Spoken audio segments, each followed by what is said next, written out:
How's it going, everyone? Welcome back to AZ Trading. I've got a beautiful trade to show you guys today. It's the 3rd of October. We're on the Dow Jones once again. And during this very bullish day so far, we've actually managed to capture almost 400 points, which is not a small move by any means. As you can see, I'm not one of those replay mode traders, since you can tell that price is live. And not only that, you can see on my charts, I have these executions and the proof that this isn't a hindsight trade. Let's take it another step further, and I'll just turn on my positions, my orders, and my labels, where you can see my entry, where I've taken off 4 of my partials so far, leaving 5% of my position to run with the stop move to break even. Alright, now with the proof out the way, stick around and I'll go through my entire analysis on how we managed to capture this move and the strategy to use to capture moves like this one in the future. Now, if you guys have watched any of my previous videos, you know that the pattern that we primarily trade with is the RMR pattern. But before we even look for the RMR pattern, there are a couple things that we need to consider, which are the sentiment analysis and the higher time frame analysis. So if any of you have been following the higher time frame in the indices, you know that on the daily chart,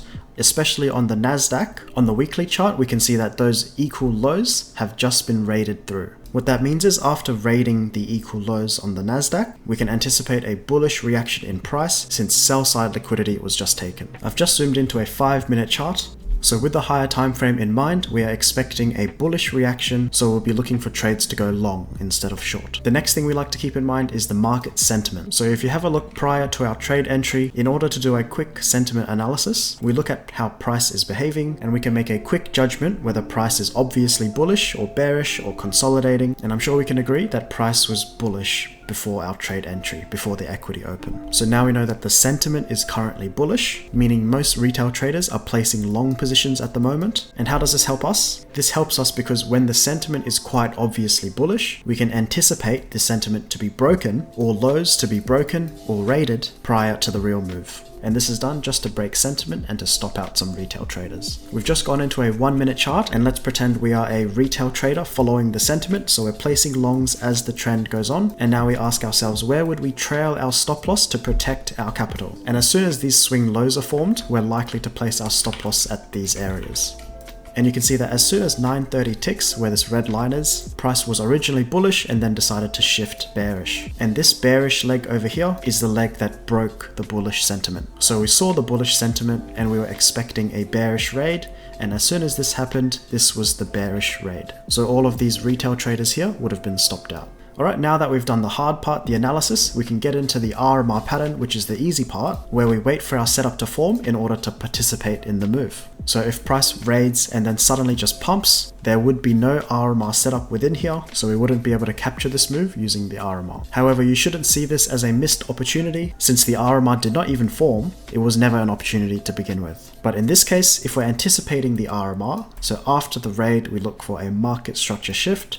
So we had a bearish raid, we look for a bullish market structure shift, and we can see that as price broke through some swing highs, this one and this one, this bullish price leg over here that broke this swing high, this is what we can call the market structure shift. Alright, and finally, the last step is the return. So this is our entry technique. So we don't want to be participating during this market structure shift. We don't want to be buying and buying and buying because this is not a great price. So in order to get a great price, we wait for a return area. So if we have a look at that market structure shift, during that leg, there's been a gap that's been printed. Meaning once price retraces into that area, that's where you can place your long. And that's exactly where I placed my order. Another entry method you could use is using an order block. So these bearish candles over here that created the market structure shift. If I extend this one all the way to the right, you can see that price stabbed into that order block as well. So if this was your entry method, you could place your long there and you'd get an even better price. And just to make sure you're getting a fair price, you can use a Fibonacci retracement from the bottom of the raid to the top of the market structure shift. And as long as your entry position is under this 50% level, this would be called a discount in price, meaning it is a fair price to long. Now, once you've placed that entry, there's one thing you can never forget about, and if you know what I'm referring to, excellent job.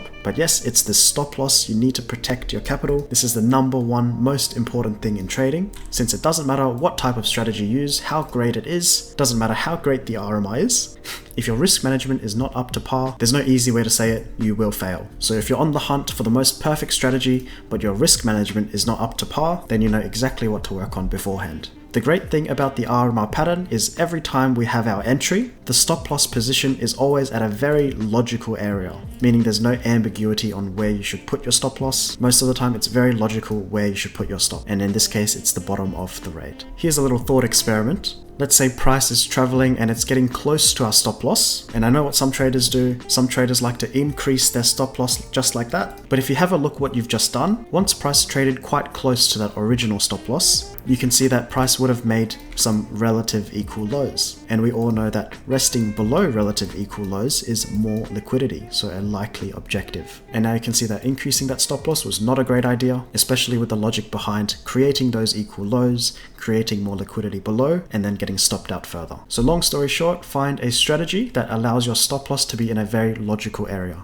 like the RMR pattern. I'll just speed through the rest of this video, but after your stop loss has been placed, now we can start to look for objectives above. So for objectives, there's no right or wrong way to take them as long as they're in a logical area. And for me, I take my objectives off at areas of liquidity, so different swings, and areas of gaps. So my first partial over here was taken at this swing high. My second objective, if I scroll out to the left, it was taken off at this swing high over here. My third objective over here, if you look to the left, we have a large gap. So as soon as price reached that gap, that's when I took off my third partial. At that point in time, I had 10% left in my position, so I reduced my stop loss to break even. And if you look to the left once more, we have another gap over here, and I decided that as soon as we reach that gap, I took off another 5%. So overall, I have 5% of my original position to run, with my final objective at this previous day high. So whether price decides to reach that area or ends up dumping and stops me out at my break-even level, I'm impartial to whatever happens. But yeah, that'll be it for this trade, guys. If you'd like to take a screenshot of the naked chart so you can outline the RMR yourselves, here you are.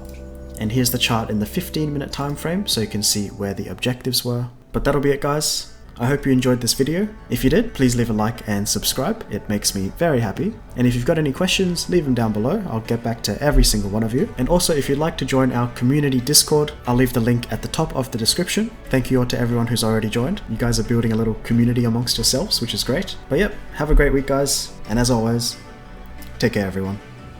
Peace.